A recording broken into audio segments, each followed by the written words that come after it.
Chapter 11. The Journey North. King Fred's spirits rose higher and higher as he rode out of Shoeville and into the countryside.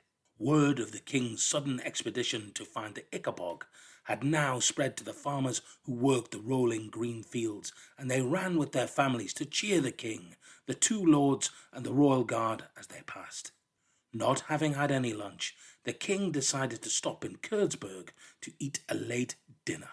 "We'll rough it here, chaps, like the soldiers we are," he cried to his party as they entered the city famed for its cheese. "And we'll set out again at first light."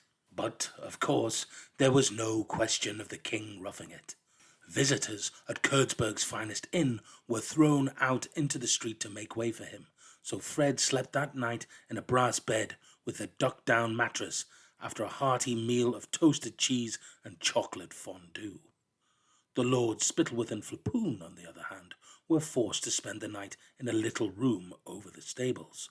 Both were rather sore after a long day on horseback. You may wonder why that was, if they were hunting 5 times a week, but the truth was that they generally sneaked off to sit behind a tree after half an hour's hunting, where they ate sandwiches and drank wine until it was time to go back to the palace.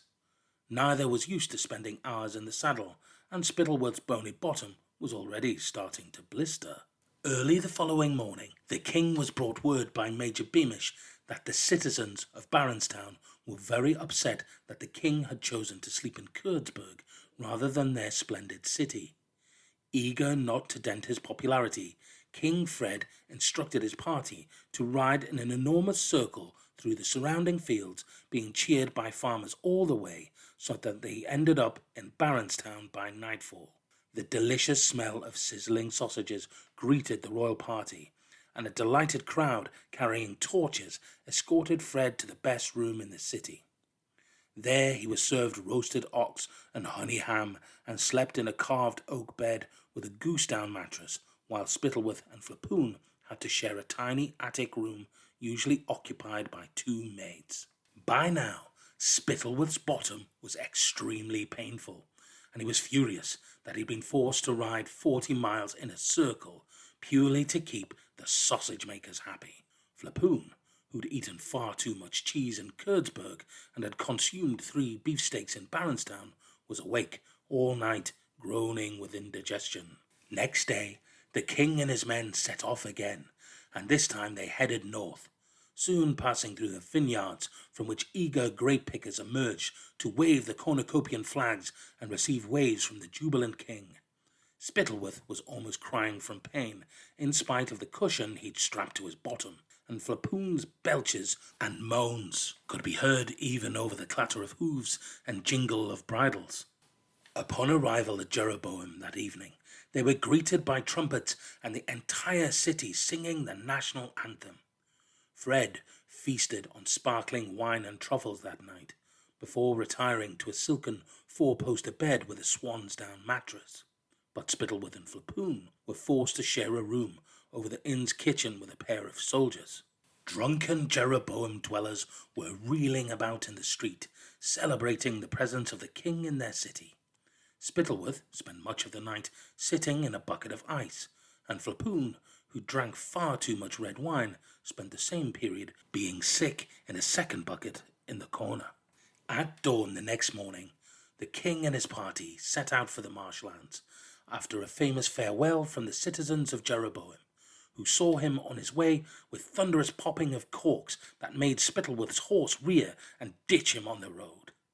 Once they'd dusted Spittleworth off and put the cushion back on his bottom, and Fred had stopped laughing, the party proceeded. Soon they'd left Jeroboam behind and could hear only birdsong. For the first time in their entire journey, the sides of the road were empty. Gradually, the lush green land gave way to thin, dry grass, crooked trees and boulders. "Extraordinary place, isn't it?" the cheerful king shouted back to Spittleworth and Flapoon. "I'm jolly glad to see these marshlands at last, aren't you?" The 2 lords agreed, but once Fred had turned to face the front again, they made rude gestures and mouthed even ruder names to the back of his head.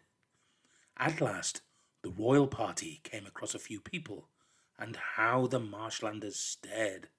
They fell to their knees like the shepherd in the throne room, and quite forgot to cheer or clap, but gaped as though they'd never seen anything like the king and the royal guard before, which indeed they hadn't, because while King Fred had visited all the major cities of Cornucopia after his coronation, nobody had thought it was worth his while to visit the faraway marshlands.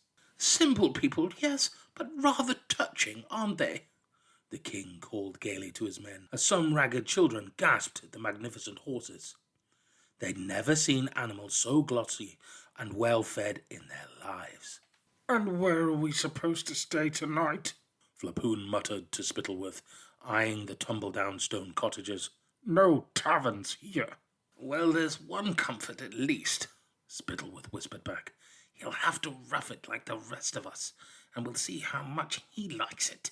They rode on through the afternoon, and at last, as the sun began to sink, they caught sight of the marsh where the Ickabog was supposed to live, a wide stretch of darkness studded with strange rock formations. "Your Majesty," called Major Beamish, "I suggest we set up camp now and explore the marsh in the morning. As your Majesty knows, the marsh can be treacherous. Fogs come suddenly here. We'd do best to approach it by daylight."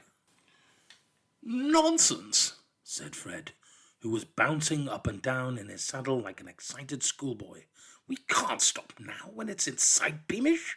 The king had given his order, so the party rode on until, at last, when the moon had risen and was sliding in and out between inky clouds, they reached the edge of the marsh. It was the eeriest place any of them had ever seen, wild and empty and desolate. A chilly breeze made the rushes whisper, but otherwise it was dead and silent.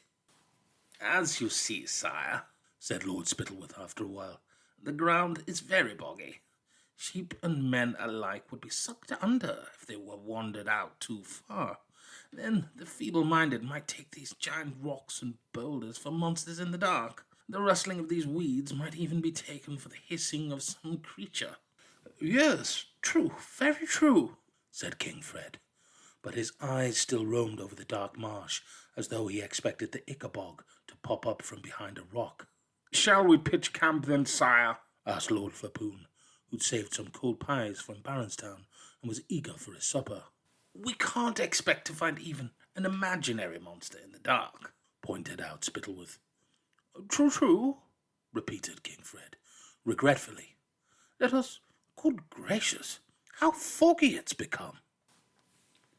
And sure enough, as they'd stood looking out across the marsh, a thick, white fog had rolled over them so swiftly and silently that none of them had noticed it.